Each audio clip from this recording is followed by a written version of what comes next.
सिद्धेभ्यः डमो अरिहन्ताडं डमो सिद्धाडं डमो ऐरियाडं डमो वज्रायाडं डमो लोए सब साहुडं।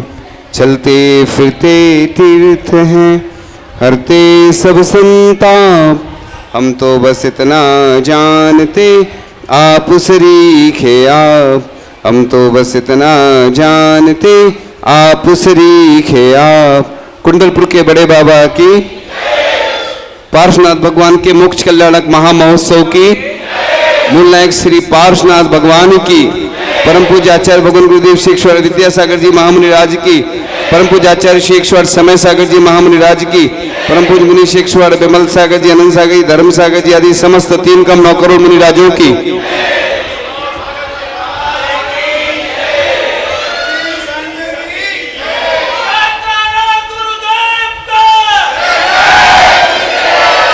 आज का यह पावन महामहोत्सव पिछले वर्षों में जब मूल नायक भगवान का महामस्तकाभिषेक हुआ था और उसके बाद कुछ वर्षों के बाद फिर से यह संपन्न हो रहा है।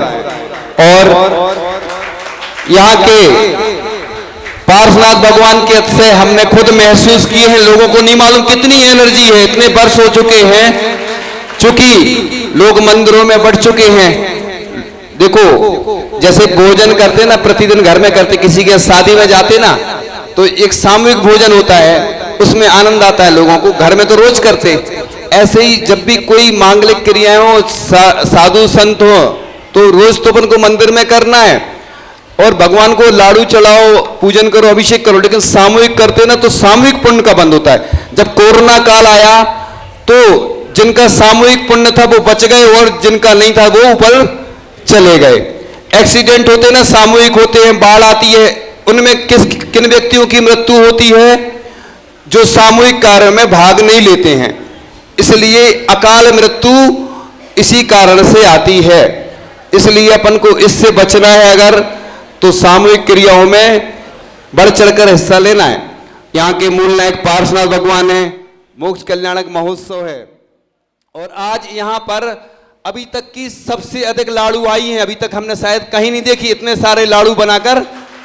तो अब हमें एक चीज तो समझ में आई है, लोग समाज के लोग खुद बनाते थे तो उतनी अच्छी नहीं बनाते थे, और व्यक्तिगत आदमी कितनी अच्छी बना के लाते हैं। देखो प्रतियोगिता में लोगों को आनंद आता है, समझ में आ गई ये बात, मतलब कुछ मिल रहा है, यानी लोगों को कुछ गिफ्ट मिल रही है तो लोग आते हैं, तो बिना गिफ्ट के कोई नहीं आता है ना।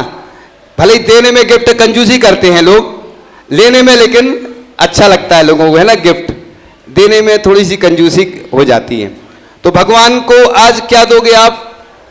भगवान को गिफ्ट देना कि नहीं? बर्थडे देता तो अपन गिफ्ट ले जाते, वो नाराज हो जाता है। भगवान नाराज नहीं होंगे, लेकिन हमारा पुण्य बढ़ता है। यानी जो अभिषेक प्रथम करता है ना, तो पूरी दुनिया तो देखती है उसके अभिषेक को, शांति धारा को, किसने लाडू चढ़ाया, क्या किया, लेकिन अपना पुण्य भी बढ़ता है। इसलिए तो लोग स्वधर्मेंद्र बनते हैं। और प्रतिदिन शांति धारा की व्यवस्था आपको मालूम ही है कि सामान्य से हो जाती है, लेकिन जब महोत्सव होता है, सुनिए आप, सुनो, बस 5 मिनट की बात है, शॉर्ट एंड स्वीट सुन लो, तो अच्छे से सबको अभिषेक करने मिलेगा, लेकिन व्यवस्था के अनुसार मिलेगा। कोई भीड़ भाड़ नहीं करना। हमने देखा है ना कि ये पूरे खिमलासा के बड़ा मंदिर है और यहाँ के मूल नायक है। जब हम लोग पहली बार आए थे तो इसी मंदिर में ऊपर रुके थे, व्यवस्था ही नहीं थी। अब धीरे धीरे खिमलासा में राष्ट्रीय स्तर की व्यवस्थाएं होती जा रही हैं, तो अब बड़े बड़े साधुओं के चतुर्मास मिलने लगेंगे, लेकिन अभी उत्साह में कमी है। जहां बाहर खबर अच्छी नहीं है, बाहर के लोग ये कहते कहां फंस गए आप। इसलिए अब चाहते खिमलासा को अच्छी नगरी बनाना है, साफ सुथरा। कपड़ा गंदा रहता तो उसको साफ बनाया जाता है, तो अपनी छवि सुधारना है। बाहर अच्छी खबर नहीं है, लोग यही बोल रहे हैं कि कहां फंस गए। तो इसलिए आप लोग, उत्साह कम है, बटे हुए लोग हैं, अपने अपने मंदिर में बट गए लोग। हमें तो बस वही करना जो हमारे पूर्वज करते चले जा रहे। अब हमें एक नया इतिहास रचना है, इस नगरी का नाम क्षेमोल्लास नगरी सार्थक करना है, क्योंकि ऐसे बटे रहोगे ना तो कुछ होने वाला नहीं है। देखो, दान जिसको जितना देना था उसने दिया और आगे देंगे, लेकिन सहयोग तो कर सकते। देखो आपके पास कुछ भी नहीं है तो अपना समय तो दे सकते कि नहीं, तन मन धन, तो धन नहीं भी है तो कोई दिक्कत नहीं, मन तो दो, अपना तन तो दे सकते, समय तो दे सकते, उत्साह पूर्वक करो। देखो जब भी दान दो ना तो बिल्कुल ऐसा उत्साह रहे, ऐसा नहीं सोचो अरे जबरदस्ती ने दिलवा दिया। जैसे चातुर्मास कलश की बोली चल रही थी तो हमने एक व्यक्ति से बोला कि तुम इतना, उसने तुरंत, तो ये अच्छा रहता है ना कि आदमी मान जाए बात। देखो इस मंदिर में बहुत सारी योजनाएं हैं, संत निवास धर्मशाला का भी निर्माण चल रहा है, उसमें जो भी योजना है उस माध्यम से पूरी हो जाती। इंदौर में एक मंदिर की योजना, संत निवास की योजना थी, इतना बड़ा इंदौर है लेकिन वो अभिषेक होना था। पूरे भारत में जहां जहां अभिषेक हुए, शांति धारा हुई, उसके माध्यम से उधर की योजना पूरी हो गई। हमने भोपाल में भी देखा, इंदौर में, बड़े बड़े नगरों में भी करोड़ों रुपए इकट्ठे हो जाते हैं। किस माध्यम से? संत निवास की योजना बस रखी तो हो जाते हैं। तो दान के माध्यम से ही, लोग ऐसा नहीं सोचना कि दान ही दान के लिए कहा जाता, तुम्हारा परिग्रह कम किया जा रहा है, क्योंकि आप लोग त्याग एक साथ नहीं कर सकते। मुनि दीक्षा ले सकते क्या सब लोग? नहीं ले सकते, तो इसलिए आपको परिग्रह थोड़ा कम किया जा रहा है। इसलिए सम्मान बढ़ता है दान से और धन बढ़ता है दान से। तो कद ऊंचा तो कर लिया, ऊंचा रखो विचार, दान धर्म जो ना किया जीवन है बेकार। तो बंदन अभिनंदन करे, धरा और आकाश, दान वीरता आपकी जग में है विख्यात। इस प्रकार से दान से भगवान बनता है, व्यक्ति महान बनता है और शत्रुता का नाश होता है। तो ऐसा नहीं जबरदस्ती इसलिए बोली लगाई जाती है कि किसी के भाव हैं तो वो अपने आप बोलेगा, नहीं बोलेगा तो जबरदस्ती। दान के लिए कभी भी जबरदस्ती नहीं करना, भाव बनाना। इसलिए तो आजकल सबके सामने बोली लगाई जाती है, सबके सामने बात रखी है, जबरदस्ती बिल्कुल नहीं। अंदर से परिणामों के माध्यम से दान करोगे तो तुम ऊंचाइयों पे पहुंचोगे। हमने सुनाई थी कहानी दानी की, महादानी की कहानी। भारत के ऐसे लोग हैं जिन्होंने दान दिया, उनके जीवन में क्या परिवर्तन आया, इसलिए सुनाई कि आप लोगों को प्रेरणा मिले। अभी चूंकि समय कम है और आप लोग है ना आगे सुनाएंगे कि गरीब से अमीर कैसे बनता है व्यक्ति, ये बताएंगे आप लोग, वो मंत्र अपनाएंगे जीवन में तो आप लोगों का भी कल्याण होगा। आज भगवान का महा महोत्सव है, उपसर्ग विजेता है जिन्होंने खुद उपसर्ग सहन किया। लेकिन आज सबसे ज्यादा अगर प्रतिमाएं मिलती हैं तो कौन से भगवान की मिलती हैं? और संबेशकर जी में सबसे ऊंची टोक कौन सी है? आज तो ऐसा इधर दृश्य होना था जैसे शिखर जी में हो, बिल्कुल ऐसी झांकी बना के बढ़िया, लेकिन उत्साह है ही नहीं, लोग आते ही नहीं हैं। इसलिए हम अभी कई बार बोलते पद ऐसे लोगों को देना जो समय दे सकें, जो पद लेके घर में अड़ जाते ऐसे लोगों को बिल्कुल नहीं बिठाना, ये गलती बिल्कुल नहीं करना, क्योंकि वैसे ही तो लोग सुस्त हैं।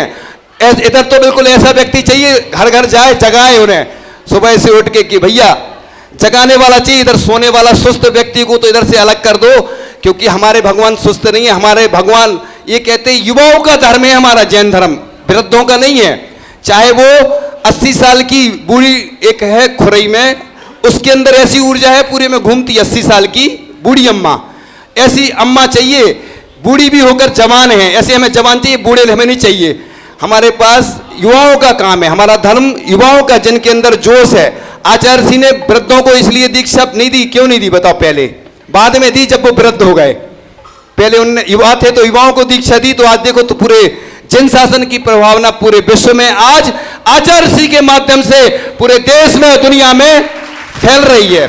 आचार्य जी भले ही चले गए, ऐसे ही हमें ऊर्जा लाना है। ऐसे लोगों को बिल्कुल पद नहीं देना, युवाओं को कमान सौंपो। और युवा भी घर नहीं बैठे, जो वो भगवान का सबसे बड़ा दुश्मन है, जो पद लेके घर पे बैठता है, भगवान का दुश्मन। क्यों? कि दूसरा भी काम नहीं कर रहा हो, तुम भी नहीं कर रहे। इसलिए ऐसे लोगों की बिल्कुल जरूरत नहीं है। पूरे देश के लिए मैं बोल रहा हूं, मैं किसी एक व्यक्ति को नहीं बोलता हूं, कई लोग बुरा मान जाते हैं। हम यहाँ के लोगों को नहीं बोलते, इसलिए हम पूरे देश के लोग सुनते हैं ना, उनके सबके लिए। क्योंकि क्या होता है ना, कोई भी चीज बोलो ना, एक व्यक्ति को बोलो तो बुरा लगता है। हम तो सब जगह के लिए बोल रहे हैं और यहाँ नहीं बोलते, सब जगह बोलते। इसलिए हमें युवाओं को कमान सौंपो। हमारा धर्म पंचम काल के अंत तक ऐसे ही चलता रहे, खिमलासा का नाम पूरे देश और दुनिया में विख्यात होता चला जाए, ये हमारी भावना है। यहाँ के पार्श्वनाथ भगवान भी ऊंचाइयों को छुए, बहुत प्राचीन प्रतिमा है। कितने वर्ष प्राचीन है? 500 से ऊपर वर्ष प्राचीन प्रतिमाएं अतिशयकारी हैं। अभी तुमने अतिशय इनके महसूस नहीं किए क्योंकि आपकी श्रद्धा ही नहीं है। इसलिए आज बस इतना ही कहेंगे कि आप लोग दान से जुड़े। अगले पार्ट में फिर इसके बारे में बताएंगे क्योंकि अभी लोगों को अभिषेक शांतिदार आदि करना है, समय सीमित है। इसलिए हाँ, दोनों ये मूल नायक का तो होगा ही और भी पार्श्वनाथ भगवान उनका होगा, इधर भी होगा। जो व्यवस्था आपको जानकारी दी जाएगी, ठीक है ना। इन्हीं भावनाओं के साथ सुन लो। ओम नमः सबसे क्षमा, सबको क्षमा, सुखी रहे सभी आत्मा। क्योंकि किसी को कई विकल्प रहते हैं ना, कई विकल्प, इसलिए मैंने कड़क इसलिए बोलता हूं। आजकल लोगों को मीठा ज्यादा दो ना तो शुगर हो जाती है, इसलिए हम नहीं चाहते आपको शुगर हो, कड़वा बोलना पड़ता ना। क्योंकि लोग कितना भी बोल दो, आपको मालूम था आपके हाथ से चतुर्मास जाने वाला था और अभी भी कुछ बीच में कुछ हो सकता है। ऐसा नहीं सोचना कि महाराज जी ने चतुर्मास पक्का कर लिया, अभी बीच में छूट है। इसलिए महाराज जी कहीं भी जा सकते, अभी भी तुम लोग चाहते हो कि महाराज जी बीच में जाएं, तो फिर ऐसा बिल्कुल नहीं करना काम। इसलिए उत्साह पैदा करो, है ना। पुरानी बातें छोड़ दो, पूर्वजों ने जो किया उसको भूल जाओ। अब हमें नए सिरे से ऐसा काम करना है कि पूरी दुनिया में खिमला, हर साधु ये सोचे हमें खिमला था चतुर्मास करना है ना। चलो, आचार्य गुरु शिक्षण विद्यासागर जी महामुनि राज की